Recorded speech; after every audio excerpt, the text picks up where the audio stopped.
Doctor Baba Saheb Ambedkar open university.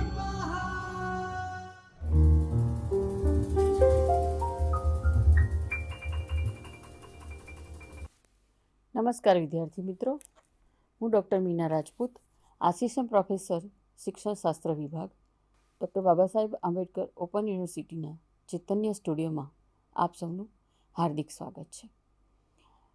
વિદ્યાર્થી મિત્રો, ગઈ વખતે આપણે એટલે કે આ પહેલાંના વ્યાખ્યાનમાં આપણે એકમ 13 ભાગ 4માંથી આપણે એકમ 13 નિદાનાત્મક કાર્ય વિશે વાત કરી હતી. એમાં આપણે નિદાનાત્મક કાર્યમાં એકમ 13માં આપણે પ્રસ્તાવનાની ચર્ચા કરી, ઉદ્દેશો જોયા, શિક્ષણમાં નિદાનનું મહત્ત્વ, કસોટીઓ, સ્વરૂપ, રચના અને ઉપયોગો, આ દરેક બાબતો એકમ 13માં આવરી લેવામાં આવેલ છે. જેમાં આપણે પ્રસ્તાવના જોઈ કે નિદાનાત્મક કાર્યનું શિક્ષણમાં શું મહત્ત્વ છે, એનો શું ઉપયોગ છે, નિદાનાત્મક કાર્ય કરવાથી શિક્ષણમાં કયા કયા ફાયદાઓ થાય છે, કઈ કઈ બાબતોનું કઈ કઈ સમસ્યાઓ છે એનો ઉકેલ આપણને મળી રહે છે. તો આ છે નિદાનાત્મક કાર્યની શિક્ષણમાં નું મહત્ત્વ આપણે જોઈ શકીએ છીએ. પ્રત્યેક શિક્ષક જ્યારે વર્ગમાં ભણાવે છે ત્યારે એનો મુખ્ય ઉદ્દેશ ફક્ત ને ફક્ત વિદ્યાર્થીઓને શિક્ષણ આપવાનું હોય છે, કંઈક નવું શીખવવાનો હોય છે અને શીખ્યા બાદ એનો પોતાની અંગત જીવનમાં ભવિષ્યમાં આવતા જે આવતી મુશ્કેલીઓ છે એને નિવારવા માટેના ઉપાયો આપણે અહીંયા જોઈ શકીએ છીએ. નિદાનાત્મક એટલે નિદાન એવી રીતે થવું જોઈએ કે જેનાથી ઉપચાર કરવાથી આપણને 100% એનું પરિણામ મળી શકે. તો જેટલું નિદાન સાચું, સચોટ અને એના દરેક લક્ષણો યોગ્ય રીતે આપવામાં આવે અથવા તો એને શોધવામાં આવે તો ચોક્કસ રીતે આપણે નિદાન પરથી ઉપચારની બાબતો પર ખૂબ જ સચોટ અને સારા પરિણામો મેળવી શકે છે. હવે નિદાન કસોટીઓની વાત આપણે કરીએ તો વર્ગખંડ છે એમાં દરેક પ્રકારના વિદ્યાર્થીઓ આવતા હોય છે. તો એને ધ્યાને રાખી અને શિક્ષકે નબળામાં નબળા વિદ્યાર્થીઓને ધ્યાને રાખી અને શિક્ષણ કાર્ય કરાવવું જોઈએ. તે તદુપરાંત જ્યારે સાવ નબળા વિદ્યાર્થીઓ હોય તો તેને ધ્યાનમાં રાખી અને શિક્ષણની વિવિધ પદ્ધતિઓ દ્વારા શિક્ષણ આપવું જોઈએ. નિદાન કસોટીઓ એ ખૂબ જ ઉપયોગી અને એનું મહત્ત્વ શિક્ષણમાં ખૂબ જ આંકવામાં આવ્યું છે. હવે તેનું સ્વરૂપ કેવું છે તો તેના સ્વરૂપ જોઈએ. નિદાન કસોટીમાં કેવા પ્રકારના પ્રશ્નોને આપણે મૂકીએ તો એના પરિણામ આપણને સારા મળી રહે છે. તો એમાં ટૂંકા પ્રશ્નો, હેતુલક્ષી પ્રશ્નો જો મૂકવામાં આવે તો એના સચોટ પરિણામો આપણે મેળવી શકીએ છીએ. તેમજ તેમાં થતી સામાન્ય ક્ષતિઓને ધ્યાને લઈ નિદાનાત્મક કસોટીઓ તૈયાર કરવી, સમગ્ર દ્રષ્ટિ ચોક્કસ એકમની દ્રષ્ટિએ જરૂરી હોય તે રીતે તેને વિષય વસ્તુને ધ્યાને લઈ કસોટીઓ તૈયાર કરવી જોઈએ. તો આ એનું સ્વરૂપ આપણે જોયું કે કેવા પ્રકારના પ્રશ્નો એ નિદાનાત્મક કસોટીમાં પૂછવામાં આવે છે. તો ટૂંકા અને હેતુલક્ષી. નિદાનાત્મક કસોટીમાં નિબંધ પ્રકારના આપણે પ્રશ્નોને ધ્યાને લેતા નથી અથવા તો મૂકતા નથી, કારણ કે નિદાનાત્મક કસોટીમાં નિબંધ પ્રકારના જે પ્રશ્નો છે એનું સ્વરૂપ એટલે કે એ ખૂબ જ લાંબા અને વધુ લખાણ સાથેના હોય છે. એટલે એને સમજવામાં, એનો ઉકેલ કાઢવામાં એ ક્યારેક આપણે એમાં સચોટ પરિણામો આપણને મળતા નથી. તેથી ટૂંકા હેતુલક્ષી પ્રશ્ન મૂકવાથી આપણને સચોટ પરિણામો તરફ આપણને ગતિ કરવાનું એક દિશા નિર્દેશ કરે છે. તેની રચના અને ઉપયોગ જોઈએ તો આપણે આગળના વ્યાખ્યાનમાં જોઈ ગયા છે, પણ ફરીવાર એક ટૂંકી માહિતી દરેક વિશે આપણે મેળવીએ તો પછીનો જે મુદ્દો છે એના વિશે આપણે સરળતાથી સમજી શકીએ છીએ. તો વિદ્યાર્થીઓ સમગ્ર સ્થિતિના મૂલ્યાંકન માટે એ નિદાનાત્મક કસોટી અપનાવે છે. શિક્ષકે વિદ્યાર્થીની જે સિદ્ધિઓ છે એને મૂલ્યાંકન માટેની કસોટીઓ અપનાવે છે. તેના પરિણામો, વિષય વસ્તુના ઉદ્દેશો કે તેની ક્ષેત્રની દ્રષ્ટિએ વિદ્યાર્થીઓનું એ સામાન્ય ક્ષતિઓનું વર્ગીકરણ કરવામાં આવે છે. તેમજ વિદ્યાર્થીઓના ક્ષતિ અનુસાર, એટલે કે એનામાં રહી ગઈ ક્ષતિઓના નિદાન કરી અને એને ઉપચારલક્ષી મહાવરો આપવામાં આવે છે. તેથી તેની જે તે સમયે ક્ષતિઓ હોય તે દૂર કરવાનો પ્રયત્ન કરવામાં આવે છે. તેમાં નબળા વિદ્યાર્થીઓને આત્મવિશ્વાસ જાગે છે. તેના લીધે શિક્ષણનું સ્તર ઊંચું લાવવાનો પ્રયત્ન શિક્ષક દ્વારા કરવામાં આવે છે, શાળા દ્વારા કરવામાં આવે છે. શિક્ષણને કેવી રીતે પુનરાવર્તન કરવું અને શિક્ષણ આપવા અંગેની વિશેષ સૂઝ પ્રાપ્ત એ થાય છે. આ કાર્યક્રમ દ્વારા શાળાના અને અન્ય કાર્યક્રમનું જેવી રીતે અનુસરવો જોઈએ એવી રીતે આ કાર્યક્રમને એટલે કે નિદાન કસોટીને પણ એ રીતે મહત્ત્વ આપવું જોઈએ. હવે આપણે જોઈએ કે 13.7માં નિદાન કસોટીનો ઉપયોગ કેવી રીતે કરશો. તો વર્ગમાં નિદાન કસોટીનો ઉપયોગ કરવા માટે કેટલીક બાબતોને ધ્યાનમાં રાખવી જોઈએ.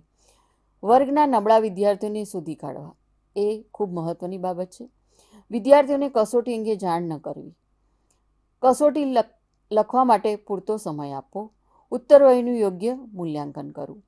એટલે કે કેટલીક બાબતોનું આપણે નિદાન કસોટી આપતા પહેલાં એનું ધ્યાન રાખવું જોઈએ કે વર્ગમાં કેવા વિદ્યાર્થીઓ છે કે જેને શિક્ષણ કાર્ય કરતી વખતે ખૂબ જ મુશ્કેલીઓ પડે છે, અને કેવા પ્રકારની કેવી મુશ્કેલીઓ પડે છે એ વિશે શિક્ષકે એને ધ્યાને લેવી જોઈએ. ત્યારબાદ આ કસોટી લેવાની છે એમની પૂર્વે જાણ કરવી જોઈએ નહીં. એમની કસોટી લેવા માટેનું અચાનક કસોટીનું આયોજન કરવું જોઈએ. કસોટી માટે એમને પૂરતો સમય આપવો, જેથી કરીને એ કસોટી અધૂરી ન રહે અને પૂર્ણ રીતે ભરાઈ ના આવે તો જ આપણને એના પરિણામો સચોટ મળી રહે છે. ઉત્તરવહીનું યોગ્ય ગુણાંકન કરવું એટલે કે મૂલ્યાંકન કરવું. આ જે કસોટીઓ ભરાઈને આવે છે તેનું મૂલ્યાંકન યોગ્ય રીતે થાય તો જ આપણે એના ધારા પરિણામ અથવા તો કઈ જાતના આપણે એમની પર સમસ્યા માટે ઉપચાર કર્યા છે અથવા તો કઈ પ્રકારનું એમનું નિદાન થયું છે સમસ્યાનું, એ પર ઉપચાર લેવા માટેના યોગ્ય બાબતોને આપણે જાણી શકીએ છીએ. તો આ થઈ નિદાન કસોટીને ઉપયોગ કેવી રીતે કરશો. તો વર્ગખંડમાં નબળા વિદ્યાર્થીને ઓળખવા, કસોટી લેવી હોય એની પૂર્વે જાણ ન કરવી, કસોટી લખવા માટે પૂરતો સમય આપવો, અને મહત્ત્વનું છેલ્લું જે છે એનું જે મૂલ્યાંકન છે એ ચોક્કસ, વ્યવસ્થિત અને યોગ્ય નિષ્ણાતો દ્વારા એનું મૂલ્યાંકન થવું જોઈએ. ત્યારબાદ છે 13.8 વાણિજ્ય શિક્ષણમાં નિદાન. વાણિજ્ય શિક્ષણમાં નિદાન કઈ રીતે કરશો એ વિશે આપણે વાત કરીએ તો ક્ષતિ સુધારણાનો કાર્યક્રમ એ વૈજ્ઞાનિક અભિગમ પર આધારિત કાર્યક્રમ છે. કોઈ પણ કસોટી હોય એ વૈજ્ઞાનિક આધાર સિવાય એને યોગ્ય રીતે એના પરિણામ મેળવી શકાતા નથી. એટલે કે વૈજ્ઞાનિક ઢબે જ એનું પરિણામ મેળવવામાં આપણે સફળ રહીએ છીએ. આ કાર્યક્રમ દ્વારા શિક્ષકે ભૂલોનું સ્વરૂપ, સામાન્ય રીતે જોવા મળતી ભૂલો, વિશેષ ભૂલો, ભૂલોનું પ્રમાણ વગેરે જાણી લેવું જોઈએ. અગાઉ આપણે વાત કરી કે વર્ગખંડમાં નબળા વિદ્યાર્થીઓને આપણે શોધવા જોઈએ. શિક્ષક દ્વારા એનું શોધવાનું કાર્ય પહેલા દિવસથી જ ચાલુ હોવું જોઈએ. તો એ ઝડપી આ નિદાનાત્મક કસોટી દ્વારા એમાં શિક્ષણ કાર્યમાં સુધાર લાવી શકે, વિદ્યાર્થીઓને સફળતા તરફ ગતિ કરાવી શકાય. તો આ બધી બાબતો એ શિક્ષકનું મુખ્ય કાર્ય વર્ગખંડમાં રહેલું છે. નિદાન એ ઉપચાર પહેલાંનું મહત્ત્વનું સોપાન છે. એટલે કે જે બાબતનું વર્ગખંડમાં રહેલી મુશ્કેલીઓ, વિદ્યાર્થીને પડતી મુશ્કેલીઓ, તેમાં રહેલી નબળાઈઓનું નિદાન ચોક્કસ રીતે થાય તો જ એનું આપણે ઉપચારલક્ષી બાબતોને ધ્યાને લઈ અને સારા પરિણામો મેળવી શકીએ છીએ. આ કાર્ય દરમિયાન શિક્ષકે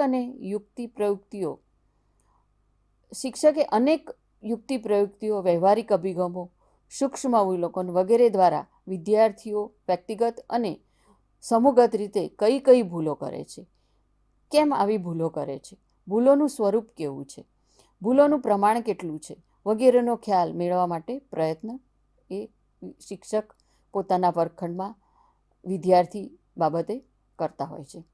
વિદ્યાર્થીઓની ક્ષતિઓ અંગે વિગતપૂર્ણ રીતે જાણવાની પ્રક્રિયા એટલે નિદાન. નિદાન ચોક્કસપણે જાણી શકાય તો ચોક્કસ ઉપચાર પણ તેનું થઈ શકે. ચોક્કસ નિદાન થવાથી જ ચોક્કસ ઉપચાર તરફ આગળ આપણે વધી શકીએ છીએ. જો નિદાન જ ચોક્કસ ના થાય, નિદાન જ જો અધકચરું હોય તો એના પરિણામો આપણે ચોક્કસ રીતે મેળવી શકતા નથી. વાણિજ્યના વિષયમાં પણ વિદ્યાર્થીઓમાં ત્રુટિઓ ન્યૂનતમ જણાય છે, એટલે કે ઓછા પ્રમાણમાં જણાય છે. આ માટે શિક્ષકે વિદ્યાર્થીઓ સાથે વ્યક્તિગત મુલાકાત, અભ્યાસકીય પ્રશ્નો અંગેની ચર્ચા, પ્રશ્નાવલીઓ, ચોક્કસ એકમ પર આધારિત વિભાવનાઓની સ્પષ્ટતા માટે તૈયાર કરેલી કસોટીઓ, વિવિધ પ્રશ્નોનું બાહુલ્ય હોય તેવી કસોટીઓ, પ્રમાણિત નિદાનાત્મક કસોટીઓ અને શિક્ષક દ્વારા લેવાતી સામાન્ય પરીક્ષાઓનો આશરો લેવો જોઈએ.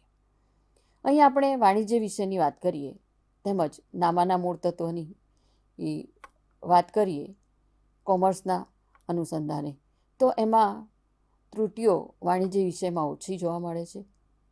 એવી જ રીતે નામાના મૂળ તત્વોમાં એમાં દાખલા આવતા હોય છે, એટલે એમાં આપણને ત્રુટિઓ વધારે જોવા મળી શકે છે. આ માટે શિક્ષકે વિદ્યાર્થીની વ્યક્તિગત મુલાકાતથી ઘણું બધું એ જાણી શકે છે. તેને કેટલાક એવા પ્રશ્નો કરીને પણ વિદ્યાર્થીની મુશ્કેલીઓ વિશે એ જાણી શકે છે. તો આ થયું વાણિજ્ય શિક્ષણમાં નિદાન બાબતની ચર્ચા. હવે આગળ આપણે સારાંશ તરફ જઈએ તો શિક્ષણ એ સતત ચાલતી પ્રક્રિયા છે અને તેનો મુખ્ય આધાર સ્તંભો એ શિક્ષક, વિદ્યાર્થી અને અભ્યાસક્રમ છે. એટલે જ આપણે શિક્ષણને ત્રિધ્રુવી પ્રક્રિયા કહીએ છીએ. આ બાબતોનો યોગ્ય અને ગુણવત્તાલક્ષી બનાવવા માટે વર્ગખંડમાં થતી ક્ષતિઓ, વિદ્યાર્થીઓમાં રહેલી ક્ષતિઓને દૂર કરવા માટે શિક્ષક દ્વારા કરવામાં આવતા નિદાન દ્વારા સમસ્યાઓ ઓળખીને તેનો ઉપચાર કરવામાં આવે તો ચોક્કસપણે તેના ઉકેલો શોધી શકાય છે અને શિક્ષક અને વિદ્યાર્થીને વર્ગખંડના શિક્ષણ કાર્યને ગતિશીલ બનાવવામાં નિદાનાત્મક કાર્ય ખૂબ જ ઉપયોગી છે. નિદાનાત્મક કાર્ય એ શિક્ષણનું પહેલું સોપાન છે. ત્યારબાદ બીજા સોપાનમાં આપણે ઉપચારાત્મક બાબતોને ધ્યાને લઈ અને વિદ્યાર્થીની ક્ષતિઓને ઓળખી શકીએ છીએ. ઓળખ્યા બાદ તેની ક્ષતિઓનો ઉપચાર કરીએ છીએ. ઉપચાર કર્યા બાદ એ ક્ષતિઓ બિલકુલ વિદ્યાર્થીમાં ન રહે તેવા શિક્ષકો દ્વારા પ્રયત્ન કરવામાં આવે છે, નિષ્ણાતો દ્વારા પ્રયત્નો કરવામાં આવે છે.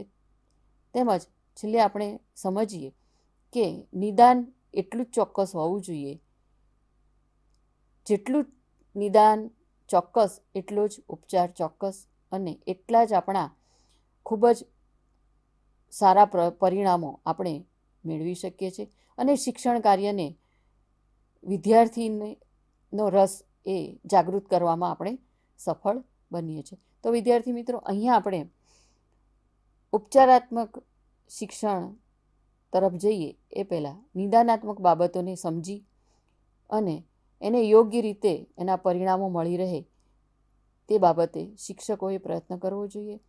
ત્યારબાદ નિદાન કર્યા બાદ ઉપચાર બાબતો આપણને ખૂબ જ સરળ અને એના ઉકેલની દિશા તરફ આપણને જવા માટેનો એક માર્ગ મોકળો કરી આપે છે.